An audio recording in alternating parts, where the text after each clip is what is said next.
What's up, everyone? I haven't uploaded a video in quite a while, so I thought I'd continue with the leftover characters that I've got to show setups of. So what do I have left? I've got this assassin, which used to be a Ubertrist assassin, but I've changed her now, and that's what you're gonna see here. I've got the Gold Barbarian, Goldfind Barbarian, and I've got the Fireclaw Druid. And then possibly I could do a little classic Rush Sorceress thing, which I don't know, it would just be yeah, I could possibly do that later as well. And then I've got,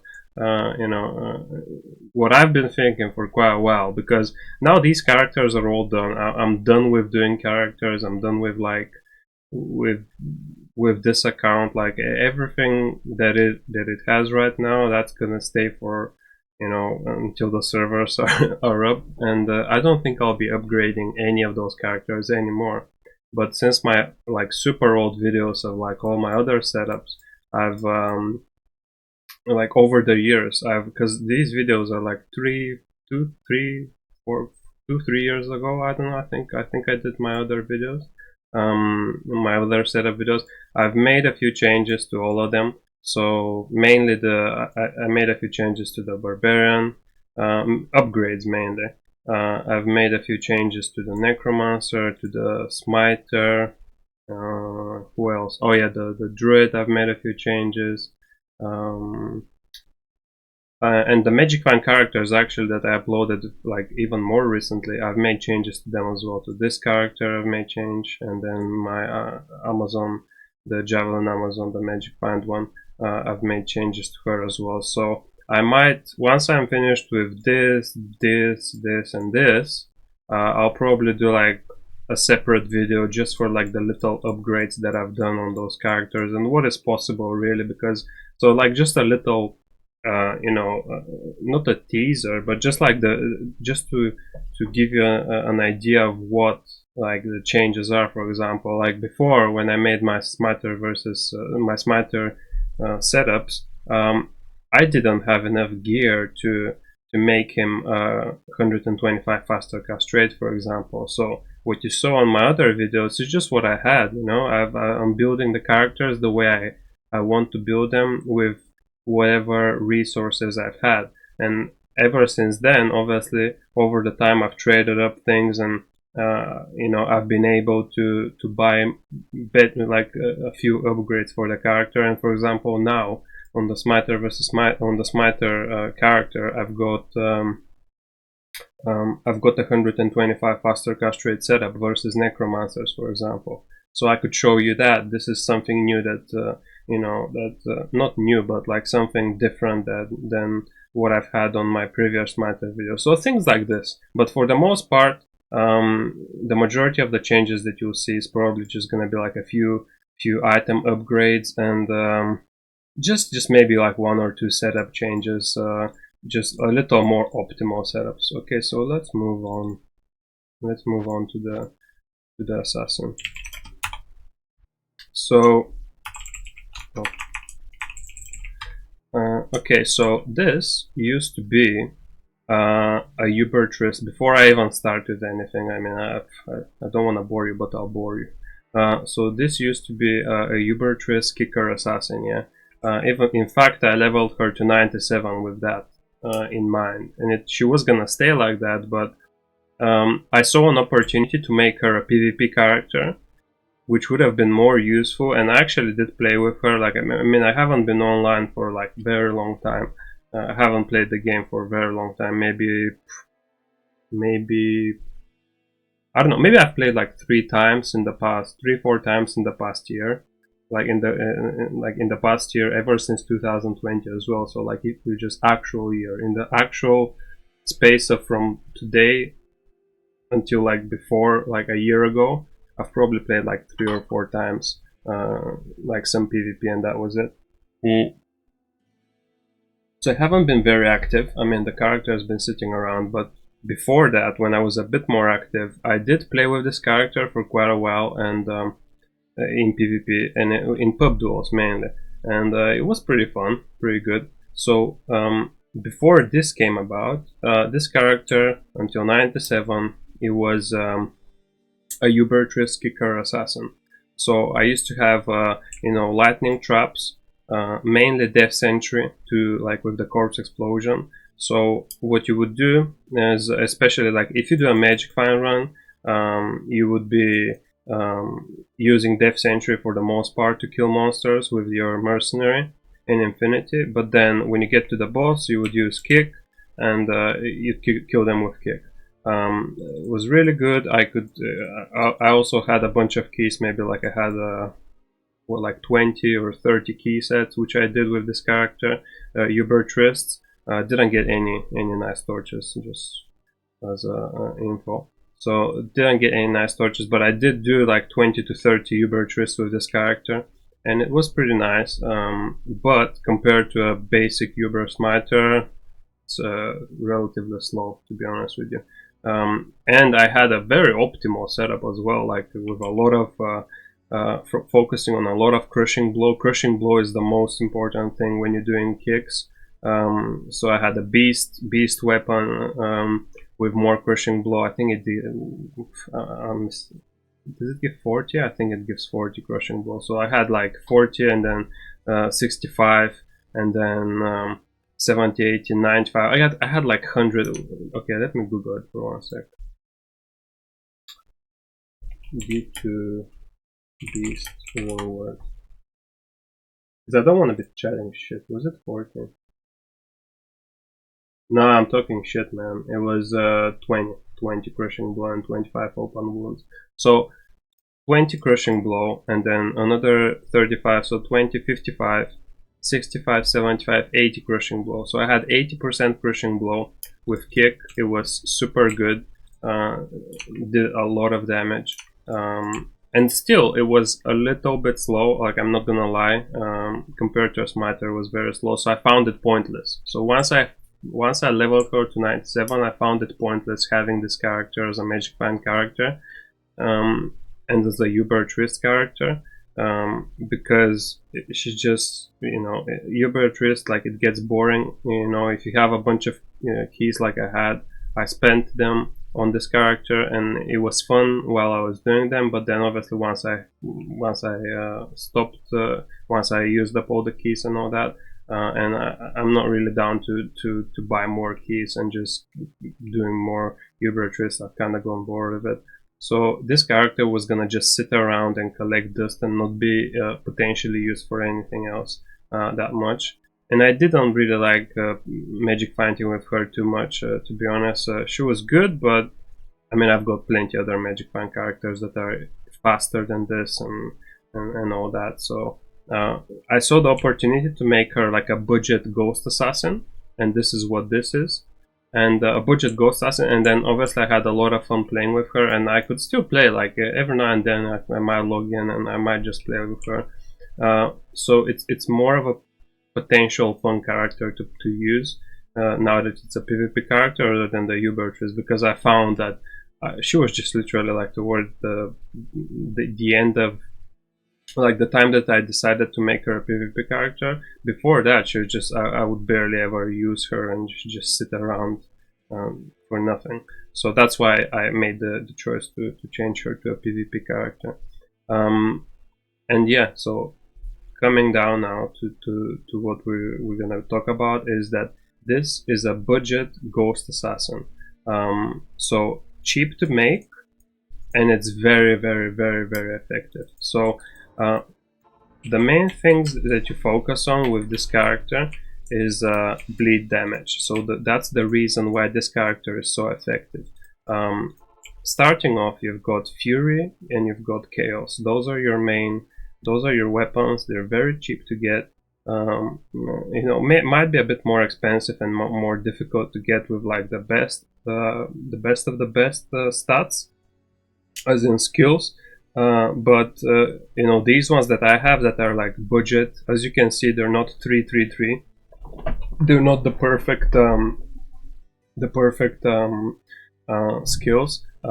they go really cheap. So you could get something like this, like super cheap, and it still does the job perfectly fine. So the 4 skills that you'd be focusing on is Lightning Sentry. Well, Lightning Sentry is the last one.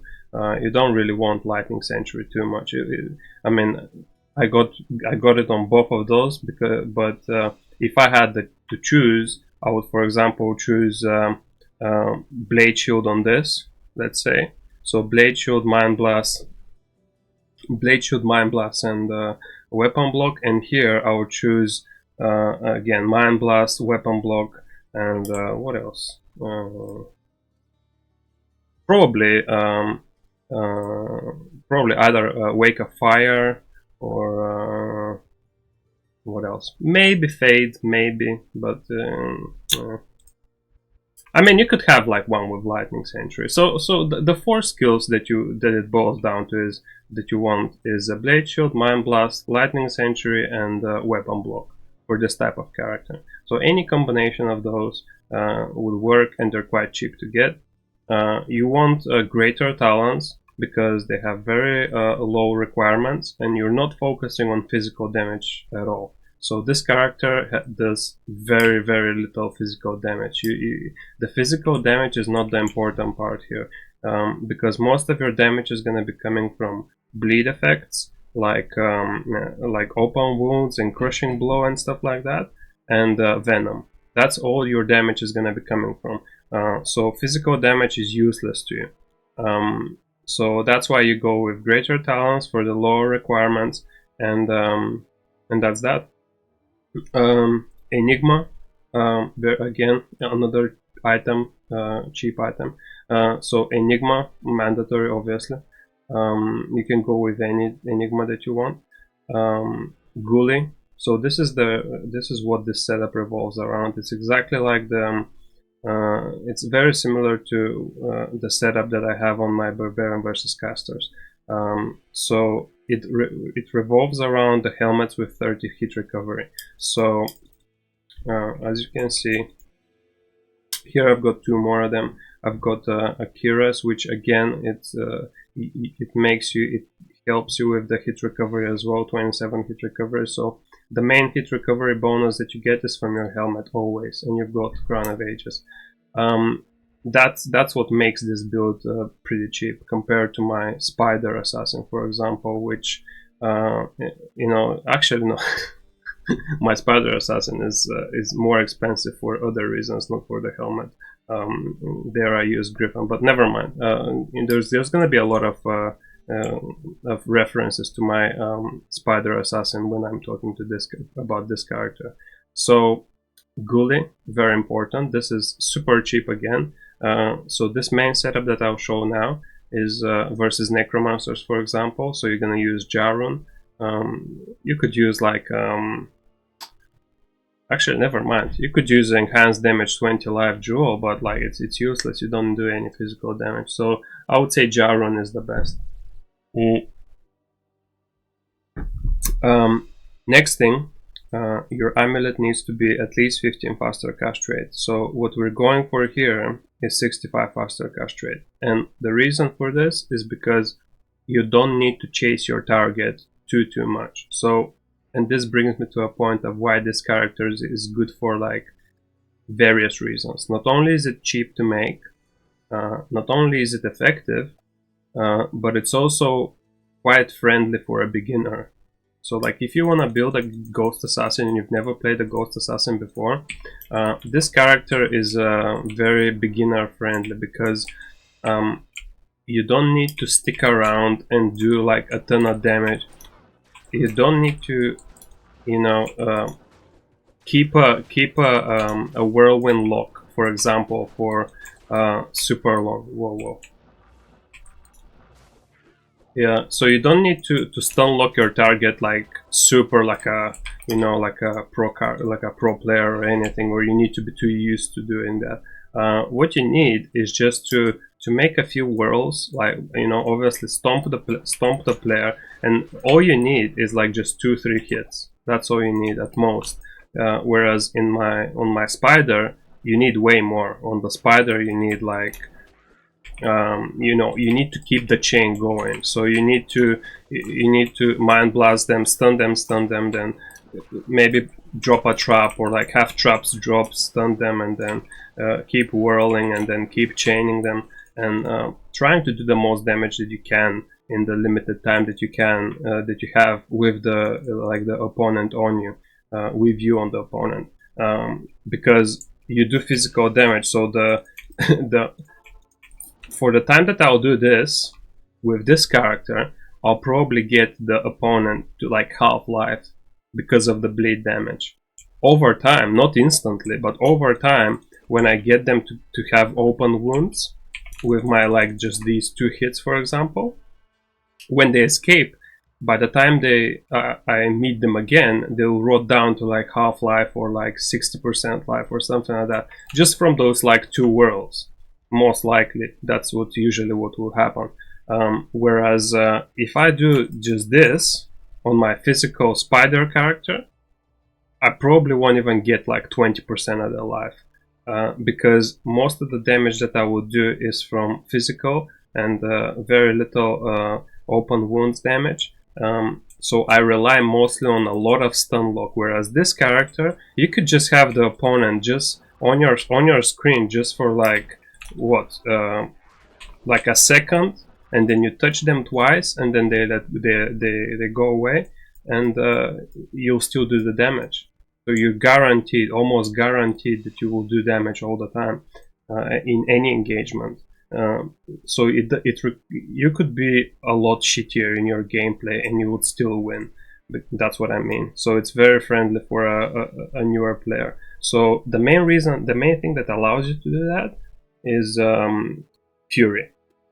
So as you can see, you get 66 open wounds from Fury, and then you get another 25 from actually 66 open wounds, and then you get another 25 from your chaos. So 66 and 25. I mean, these are split obviously because these weapons do damage separately, but I mean, you could almost count it as one, to be honest, because they the frames happen so fast. Maybe it's not as you know, as well indicative if you just count them as one. So like 66, 70, 86, 91%. You don't have a flat 91% chance to hit open wounds, but because both your weapons have it, and one of them has 66%, literally almost every attack, at least every second attack will do an open wounds, which is crazy. And the reason why I have the Fury on my main side is that's the main reason, because every time your first whirl hits, the first hit check is always from your main hand. That's why I have my Fury here. And if I had the chaos here, that means that every time my very first hit would have 25% chance of open wounds. Whereas if I have it this way, every time my first hit will have a 66% chance of open wounds. So I increase my chance of getting open wounds when I have my Fury on this side. That's the reason why it's like that. And then obviously from that, in combination with the open wounds, you get 25% crushing blow from here, and then 35 from here. That's another 60. So 60% crushing blow, which is crazy. You get Deadly Strike, and does Deadly Strike work with Whirlwind? Man, you have to forgive me. I've been so off. Yeah, but I've kind of forgotten. So does Deadly Strike work with Whirlwind? So Deadly Strike does work for Whirlwind, but Deadly Strike and Crystal Strike roll separately. Okay, cool. So Deadly Strike also works with your Whirlwind, so that's also a big bonus. So 15% from here, and then 33%. That's 48%. So 48% Deadly Strike as well. So 48 Deadly Strike, 91% open wounds, 60% crushing blow. I mean, these are some crazy stats. Okay. And actually, Deadly Strike, forget about Deadly Strike because you don't have too much physical damage. Deadly Strike is cool to have, it's nice to have, but it's not what's gonna win you the duels. Moving on. Okay, so the main reason why I'm choosing Goblin Toes is these are left over from my Ubertrist Kicker Assassin. And on kicks, as I told you, Crushing Blow is the main damage dealer, okay? So you need to have the most Crushing Blow that you can get. And these... Jesus, do I not have a keybind for burst of speed? I guess I don't. So these, for a Ubertrist Kicker Assassin, are better than Gore Riders in general, because open wounds is quite nice as well, but Crushing Blow is by far the best thing that you can get on a Kicker Assassin. So that they were left over from there, but because I have a lot of open wounds anyways, as you can see, 66 and 25, you don't need that much more, 91%. But if you want even more and it's easier to get, you could just get Gore Riders. I mean, not easier, but you could get Gore Riders, and Gore Riders would add you another 10%, which is quite nice as well. So yeah, that's why I have them here, because I have plenty of open wounds to begin with, and a bit more Crushing Blow doesn't hurt. So we've talked about, let's just recap. So we've talked about the Fury, we've talked about, so Fury Chaos on Greater Talons, just so you save, just so you can wear, just so you can wear them, to be honest, and you don't worry about the physical damage, and they're very fast gloves anyways, so you reach your breakpoints with them. Ghoulie, your main helmet. Enigma, any amulet with 15 faster cast rate. So I've got this, and then I've got this one here that I'll show you a bit later on the cold resist setup. These are very cheap. So this one I've got, I think I got it like 2 ladders ago or something, for like 200-300 forum gold. I'm not quite sure. It's very, very cheap. On non-ladder, like something like this would be even like way cheaper. That probably like 100 gold, forum gold, maybe even, I don't know how prices are nowadays, but they probably dropped even more, so you could even get it cheaper than that. This one I crafted myself, thank you very much. So yeah, I crafted this amulet, and then I just kept it. Nice 25 magic point. But yeah, it's enough. Like, you don't really need anything super good on this character. As I told you, it's a very nice budget character. The main thing you're focusing on is have as much mana as possible, mana, life, all that. But it's very cheap, so like this would be like less than 100 for gold, I would assume. So just get any amulet with 2 assassin, 15 faster cast rate at least, and then to hit the 65 faster cast rate breakpoint, and then anything else like mana or whatever, that works fine.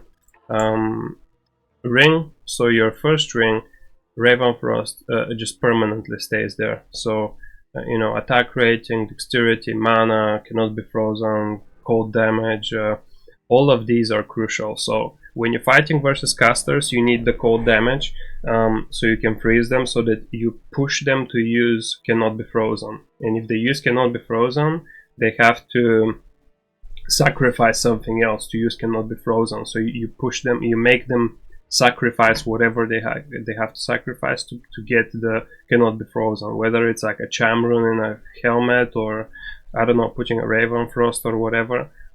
Just making the opponent use something so that they don't get colded with your whirlwinds, because 15 to 45 cold damage, it colds you, it colds the opponent all the time, and if you can't escape from this character with the bleed damage, if you have cold, then you're in big trouble. So it does push people to use cannot be frozen, and it's a super easy way to get that, as in super easy way to get the cold damage, and you get all the other stats with it that come with it. So this ring There's no replacement. This is the best ring that you can get. And in addition, obviously the 20 dexterity helps you to wear your claws. So I think Assassin starts with 20 dexterity, so 20, 40, 60, and then you get 80 with just those 3 items. You get 80 dexterity, and you need 79 to wear your gloves. That's why it works out really well here. And then triangle gloves. I mean, the best gloves really for any character that has venom or any poison damage. Obviously, and they also have a cold resist, which is really nice for versus sorcerers later on that I'm gonna talk about. Arachnid mesh, you don't change that ever as well. So you pretty much hit the like 20, 40, 60, 70, hit the 65 breakpoints with those 4 items. And then your ring can be anything really. Like this ring is pretty decent. It was on my kicker assassin to begin with, but you could have anything really here. Like I wouldn't mind if you could just scratch the resists off, and you could have just mana or whatever. You could take the attack rating off, and you could have like something else on. You know, it's not anything mediocre as a ring would also work. It doesn't have, like, this ring is not groundbreaking for this setup. It's nice to have, but it's not like super important to have. It's like Ghoulie is way more important on this setup than this ring. You can have like a way cheaper ring, and if you take this ring off and you replace it with a cheaper ring, you would barely know the difference. Whereas if you replace this with some like other helmet, because of the crushing blow, because of the hit recovery and all that, you will have like you will feel the difference by replacing this versus replacing a rare ring. Damn, I was gonna say something, but I forgot what I was gonna say. So yeah, this is the vitality setup for you know, versus necromancers. So using a Ghoulie with Ja versus fire sorceress or anything else that has fire damage, you use the same, but with so you just change this. Versus lightning, you just change this. Versus cold. Oh, and by the way, I've got a bone Enigma left over from my energy shield sorcerers. Like once they fixed Tanya bug, I didn't need this anymore, the 30-0 resist, so it came to this character. So you know, the 30-0 resist. So for example, you know, you've got the 5 max life here, but I much rather have 30-0 resist. So if I'm playing versus anything that does nature damage, I would just put this on, just for the 30 extra 0 resist, just to help me with the stack.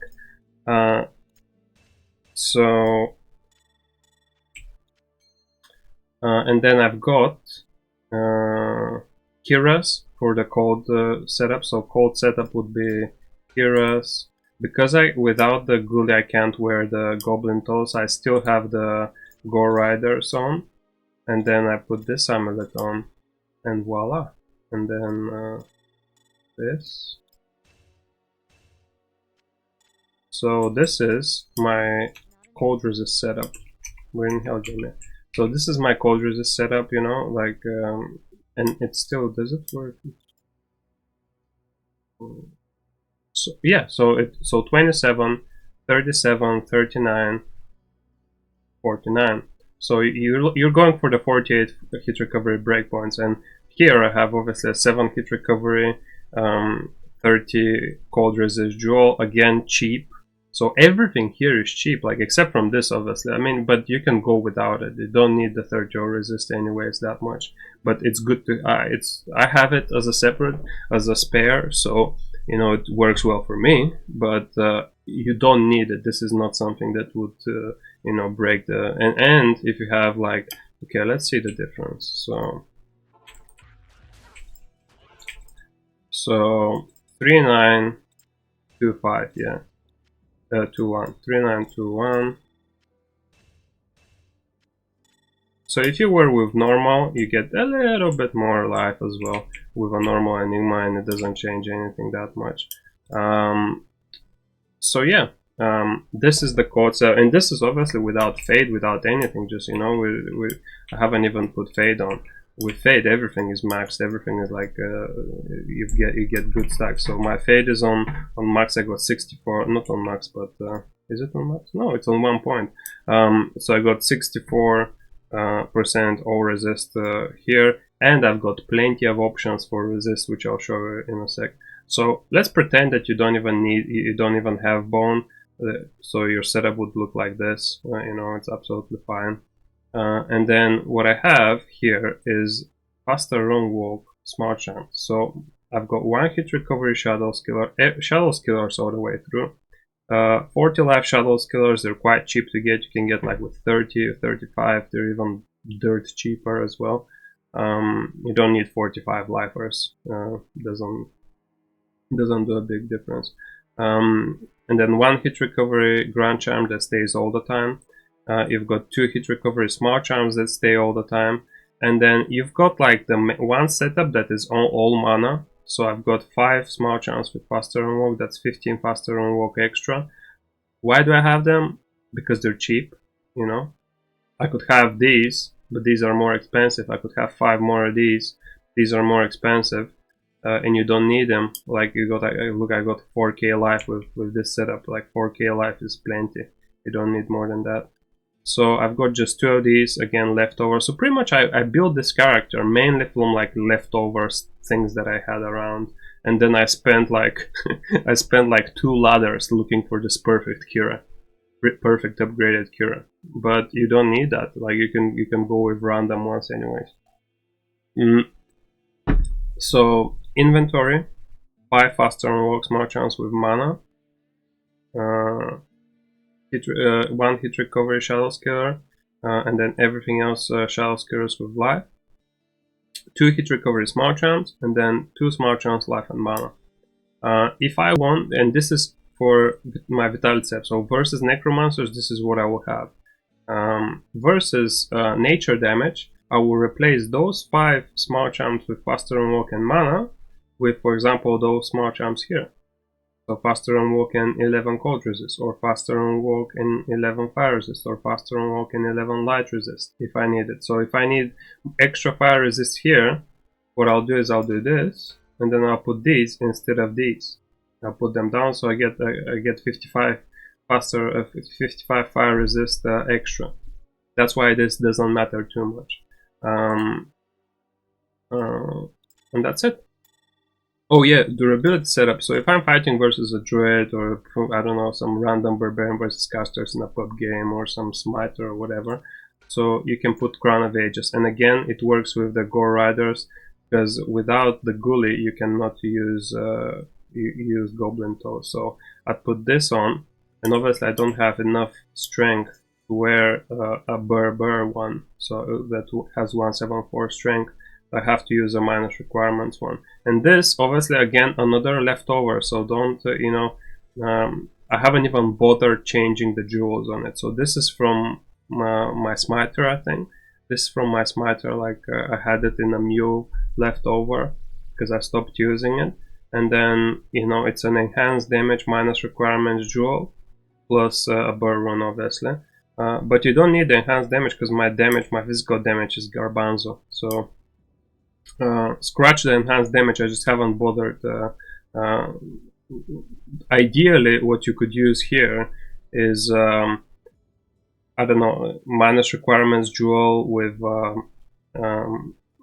like a rare minus requirements jewel with some resists on it or something, but it doesn't even matter, to be honest. Like that's why I haven't bothered changing it, because there's nothing super big to gain from another jewel instead of the enhanced damage jewel. So I've just kept it the way it is. So, and this is the damage reduction one. This is the damage reduction setup. Super, that's all you do is just change this to that. You have enough cold resist for the elemental druids, and that's it. And then you got 23 damage reduction.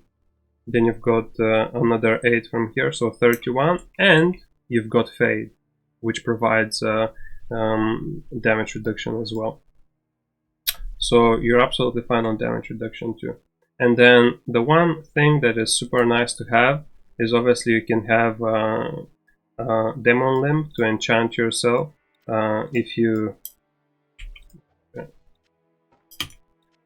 demon limb to enchant yourself, if you know, if you need to, you know, if you're playing versus somebody that's you know, a bit more hardcore, and you know, they're a bit more try hard, and you want to make sure that you can win, and like make sure that you get all the advantages that you can, so you can put a bit more, you know, so you have a bit more attack rating if they've got like max block, so like a max blocks necromancer, a max block elemental druid, something like that. Even 6k attack rating is absolutely fine. And you just, you know, it's good to have like enchant. What else? Oh yeah, and I have two faster hit recovery with all resist to change those if I really need to stack the maximum amount of resist that I want to. And then another thing that is very useful, and I've shown it on on my spider setup as well. I have it is 50 poison skill damage bramble. So what you would do is you would go like this, and then you change to 3 shadows killers, and then you will precast venom. That will add all the extra damage from here for the duration of the venom. So for the next 264 seconds, I will have the extra 50% poison skill damage on that venom. And then you just go back to this, you just go back to that, and that's it. And I've got 2.8k to 3.4k venom damage as well, which is pretty good. What else? I haven't put a single point in strength as well, by the way, I think. Have I put a single point in strength? Nope, I haven't put a single point in strength. And then all I do is, again, just like as per usual, 30 strength amulet, pick up and change it back, refresh, and then I'm full strength bugged. Skill wise, max mind blast, max venom, 1 point in shadow master, 1 point in fade, 1 point in this, max claw mastery for the attack rating and all that. Have I maxed any others? No, I haven't, I don't think. And then 1 point in weapon block, by the way. You don't need too much weapon block. As you can see, I got 58% weapon block. It's just the diminishing return of weapon block is so so big. So like, for example, the max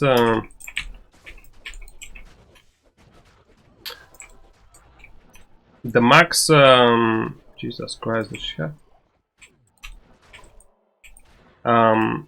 The max weapon block that you can get is 63. So 63 block weapon block, but you would have to sacrifice like 20 points for it. So instead of 59, I have like for 4% I'll have to sacrifice what, 20 points or some shit like that. So it's just completely not worth it. I'd rather put that on some traps.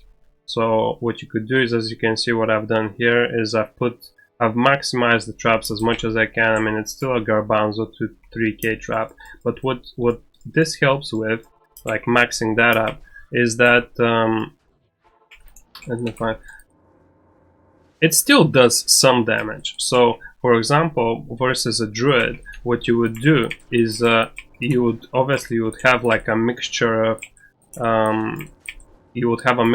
fire and lightning traps. So if he has like wolves on, let's say, if he sees you that you're playing mostly with fire traps and he puts wolves on so he can tank your whirls, you could also sneak in like a little lightning trap, and then as he's trying to escape, he will for example, if he starts running around, and just for the second that he runs around, the lightning trap can, like, obviously, as you can see, it travels way faster and has like way bigger range than a fire trap. So it it can potentially stun your target from further away quicker. So if somebody is like weapon switching on you, you know, and your trap is like right here, if you have like two traps right here, the fire trap is already out of range around here, so this fire trap is useless, but the lightning trap would still be targeting this person, this player, from even this further away. So the lightning trap, the use of it is not the damage, but it's far reaching. And if you have a mind blast on your target and you have like lightning traps, you can potentially stun the target, you know, from further away with it, and just that would help you stun lock them, and you can jump them again and then do even more damage. So that's why lightning trap is really good to have. And obviously it can do a little bit more damage, and then, you know, it can get rid of, like, because fire trap does nothing. So fire trap, look, it has no damage whatsoever. It has like 30 damage, so it cannot kill a bear, for example. So if a druid has a bear, or you won't kill it, like the fire traps won't do anything, they'll just stun it. But if you have lightning traps on, even 2.7k, it would still do certain damage, that it would still do some damage that would potentially kill their minions or whatnot. So yeah. What else? Is there anything else to say? I don't think there is. I haven't bothered with any of the martial arts skills because you don't need Dragon Talon. Like, it's just, you don't need it. Like, you know, your Whirlwind, you don't need that. Dragon Claw, maybe, but again, what is my...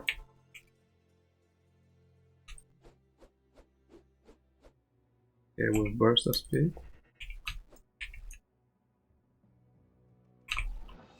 Oh, come on, man. What am I doing? I could have maybe done a Dragon Claw, to be honest. I've got a fast enough hit speed for a Dragon Claw, to be honest. I could have probably sacrificed 2 points. Okay, make a mental note. Like, you could sacrifice 2 points for Dragon Claw. That's good. Like, if I play versus Necromancers, for example, and I have a Dragon Claw, I could chase them with Dragon Claw, and like, because it works like a Zerg.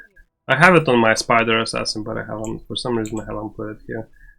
So yeah, you could skill Dragon Claw. I'm not a fan of Dragonflight, by the way. So I would never skill Dragonflight. It's just such a cheap skill, in my opinion. I don't like it.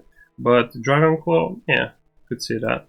Could sacrifice 2 points from here, 2 points from here, for example, to get that. So yeah. Anyways, I think that's about it. That's about it on this character. I've covered everything, I think. So yeah, this is the Ghost Assassin. This is the budget Ghost Assassin, and I'll see you guys in the next video.